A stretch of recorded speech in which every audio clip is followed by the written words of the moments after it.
For over a century, the identity of history's most infamous serial killer has remained one of the world's greatest mysteries. But what if I told you? The case is finally closed. New evidence, new analysis, and a shocking revelation. This is the moment we've all been waiting for.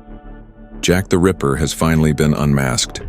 But before we dive in, some of the details in this story are extremely disturbing and may not be suitable for all audiences, so viewer discretion is strongly advised. As always, remember to hit the like button, subscribe, and turn on post notifications to stay up to date with the channel. Alright, let's dive into the video. Our story begins in Whitechapel, London in 1888, a time when the city was dark, dangerous, and full of crime. It was a time when a lot of the population was struggling financially, especially women. As work opportunities were not available for women, many turned to prostitution after their husbands passed away, or when one breadwinner wasn't enough to put food on the table. As if all these problems had not been enough, London was hit by another problem. A serial killer was on the loose. The first victim was Mary Ann Nichols, a woman who had recently been estranged from her husband after an affair with their youngest child's birth nurse. She had left behind her children and her husband, starting a new life working odd jobs as a charwoman, and then later joining prostitution. She spent the majority of the years in workhouses and boarding houses. She did not earn much.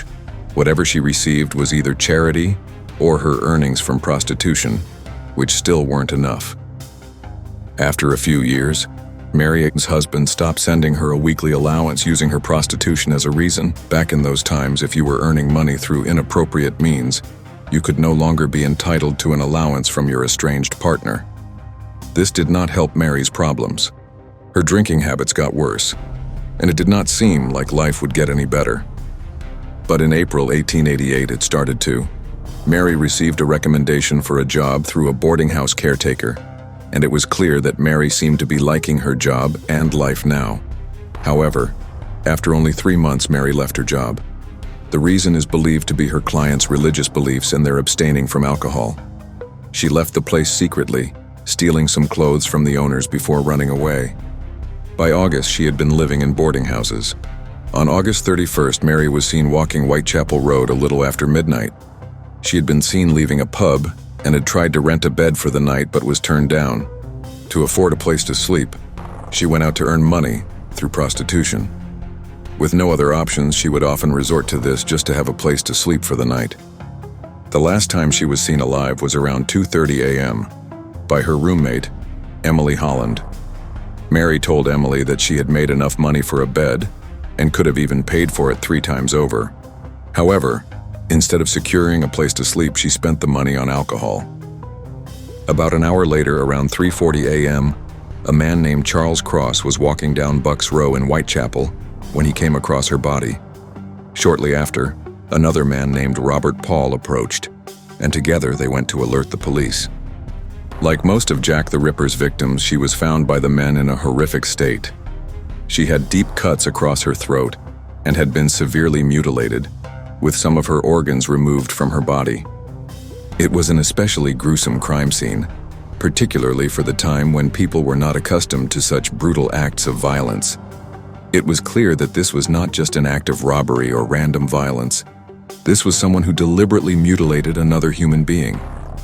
By the time the police arrived, they estimated that she had been dead for about 30 minutes, meaning the killer was likely still nearby. She was found approximately 150 yards from the London hospital. Mary Ann Nichols was buried on September 6th at the City of London Cemetery in a public grave. In late 1996, the cemetery authorities decided to mark her grave with a public plaque, which still stands today. The second victim was a woman named Annie Chapman. Like most women at her time, Annie was married and had kids. It seemed like she was living the typical housewife life until her daughter Emily passed away of meningitis. Back then, it was common for families to lose children at a young age, so people would often have many kids knowing that only a few might survive. It looks like after that, the Chapman family's world fell apart, and Emily's death deeply affected Annie and her husband emotionally. It led them both to excessive drinking, and eventually, they separated. Although it is not known exactly why they separated, they each went their own way and became dependent on alcohol. For their other surviving children, they had been sent off to live with their grandmother. Following the separation, Annie went on to live in Whitechapel to start a new life. After their separation, John was required to pay Annie a small weekly allowance. However, in 1886, these payments suddenly stopped because her husband passed away. At first, Annie was not aware of John's passing, which she found out about through his friend. He had passed away due to issues caused by his extreme alcohol dependence. With no income, Annie turned to prostitution, which is something many widowed or separated women resorted to in that time, especially when left without financial support. After losing her income, Annie began staying in lodging houses where people could rent a bed for the night. On September 8, 1888, at 1:45 a.m., she went out looking for money to afford a bed, as she had none on her at the time.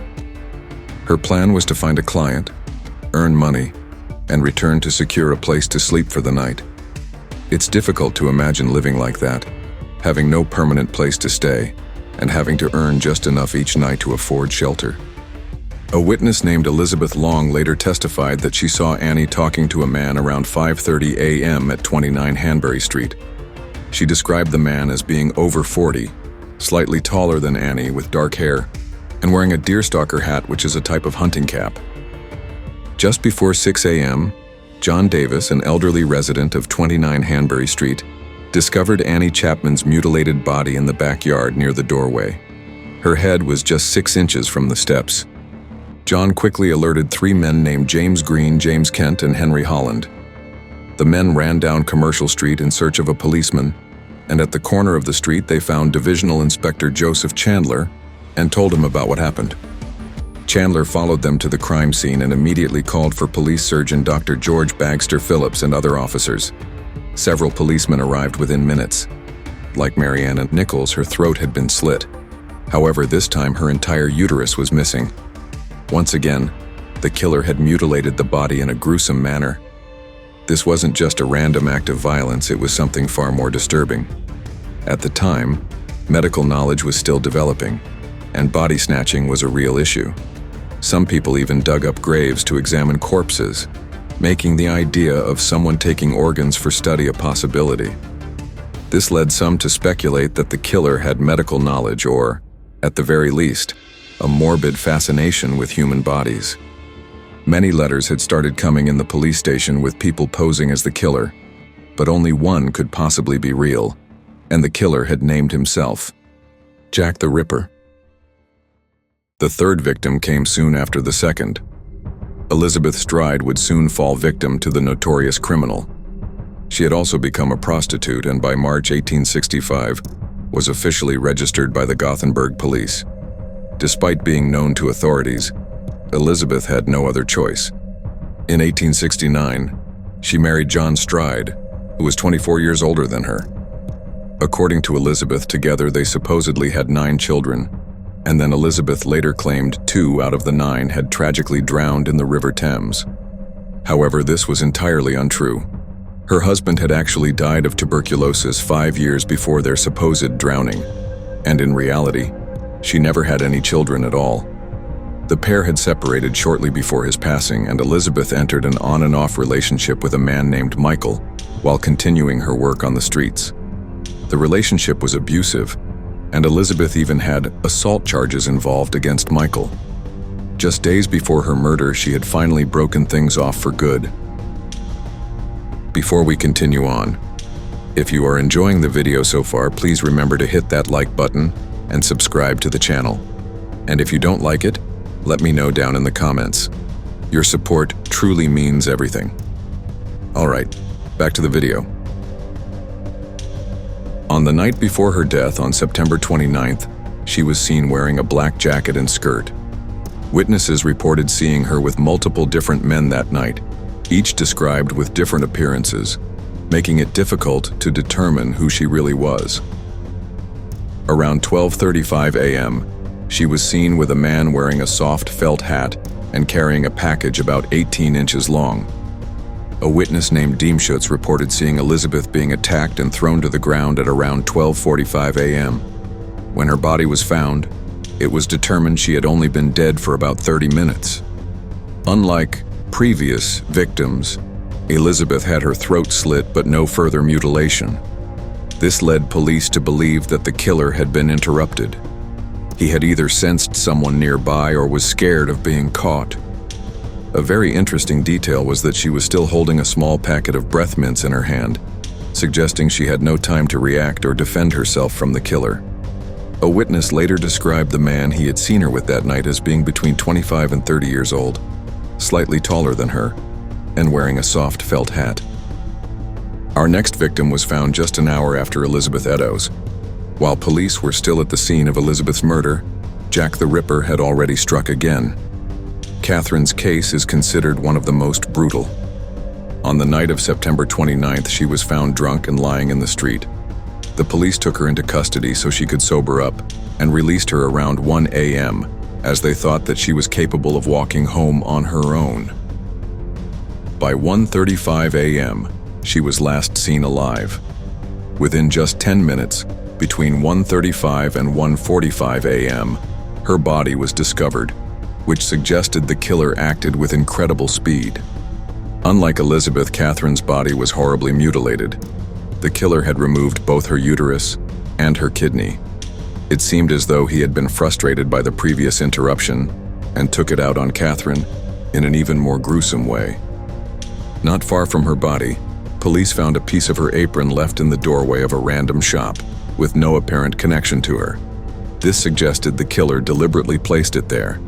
What made this discovery even more chilling was that the location was in the same direction as where Elizabeth's body had been found.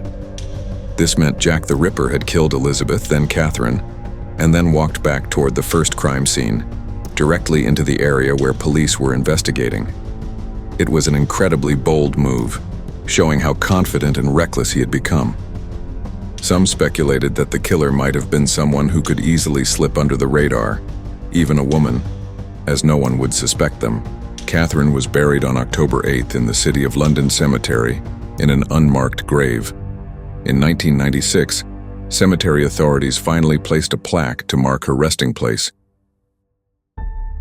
The last victim we're going to discuss is Mary Kelly, whose body was found on November 9th, about a month after the double murder of Elizabeth Stride and Catherine Eddowes. Unlike the other victims, Mary's origins remain largely unknown. Little is documented about her life before she arrived in London. According to a friend, she had 7 siblings and moved to England at a very young age. But beyond that, details about her past are barely available.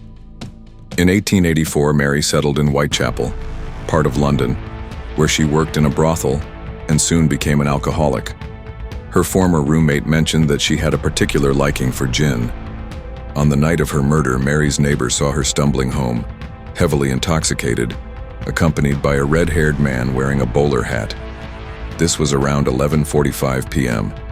Notably, witness reports of Jack the Ripper often included mentions of hats, though other descriptions of his appearance varied a lot. Mary's neighbor said goodnight and went inside.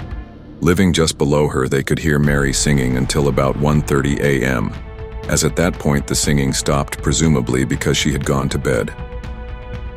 The next morning, the landlord's assistant arrived at Mary's apartment to collect rent. When no one answered the door, he attempted to look inside through a window and somehow managed to open the door. What he discovered was horrifying. It was Mary's mutilated body lying on her bed. This was a very different case compared to the previous victims who had been found outside. There were no signs of forced entry, and it appeared that Mary had been killed in her sleep. Her neatly folded clothes at the foot of the bed, and the fact that she was wearing her nightgown suggested she had gone to bed as usual, making this murder quite different from the others. At around 2 a.m., a man named George Hutchinson claimed he had spoken with Mary when she asked him for money. He refused, saying he was broke, and then saw her leave with another man who appeared to be Jewish. Strangely, George provided the police with an incredibly detailed description of this man, even down to the color of his eyelashes, despite it being dark outside. He also claimed to have seen Mary talking with this man about losing her handkerchief. after which the man gave her a red one. However, around 2:30 a.m., another woman reported seeing Mary outside her apartment with a man she seemed to know. Their familiarity suggested it could have been someone she was already acquainted with, leading some to suspect George himself. His oddly specific description raised suspicions, as some believe he fabricated the story for attention, while others think he may have been the Ripper himself, deliberately misleading the police. Mary's body was found in a state similar to Marianna Nichols. However, in an even more gruesome manner, she was practically skinned, a level of brutality not seen in the previous murders. Some accounts suggest that the killer even draped her organs over her shoulder, adding to the sheer horror of the scene. The saddest part of Mary Kelly's story is that no family members came to her funeral, leaving her to be buried alone. Now we move on to the main question: who could possibly be behind these cases? Building a psychological profile of Jack the Ripper in the 1880s was nearly impossible. A major reason for this was that psychology, as we understand it today, didn't emerge until after World War I. Even now, the field continues to evolve. At that time, anyone exhibiting unusual behavior was often placed in an asylum and heavily medicated until they were deemed calm. Society viewed people as either sane or insane, with no real understanding of mental illness or criminal psychology. Investigators lacked modern forensic psychology tools, making criminal profiling an unimaginable concept. The case remains a subject of fascination even today, likely due to its gruesome nature, the mystery surrounding it, and the fact that it remains unsolved.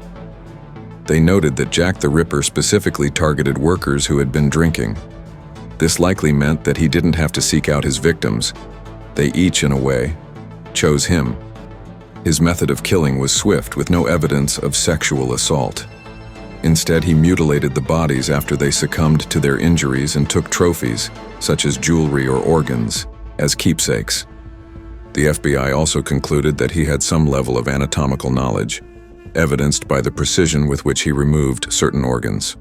The first of the three official suspects in the Jack the Ripper case is Montague John Druitt, a barrister who was about 31 years old at the time of the murders. In addition to practicing law, he worked a second job as a schoolmaster at a boarding school in Blackheath, southeast London. One of the key theories surrounding Druitt is his possible knowledge of human anatomy. While he himself was not a surgeon or formally educated in medicine, he had doctors in his family, as both his uncle and cousin were surgeons.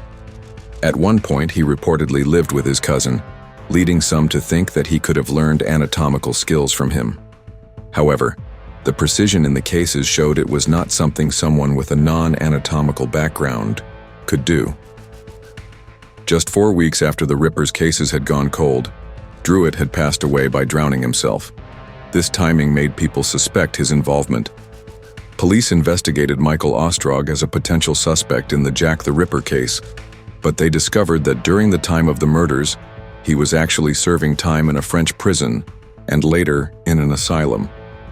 This would make it impossible for him to have committed the crimes. Despite this, some people remain skeptical, refusing to believe that he was truly in the asylum during the killings, although it's likely that police had official records confirming his whereabouts before he was ruled out. Coming down to our final suspect, Aaron Kosminski. Most people believe Aaron Kosminski to be Jack the Ripper due to new evidence. Aaron Kosminski, a Polish Jewish barber who lived in Whitechapel at the time of the murders, was a suspect back in 1888. There was nothing concrete enough to say for sure that he was the Ripper. Aaron spent a large portion of his life in asylums, the longest being nearly 30 years before he passed away as a patient in 1919. Aaron was also known to have a deep hatred of women, particularly sex workers, which aligns with the motives for the Ripper. Aaron was sent to his final asylum just a few months after the last Ripper murder, which could explain the sudden stop in the killings. Interestingly, a witness who had seen Elizabeth Stride's murder picked Aaron out of a police lineup, but she did not testify because he was Jewish like her, and she wanted to be loyal.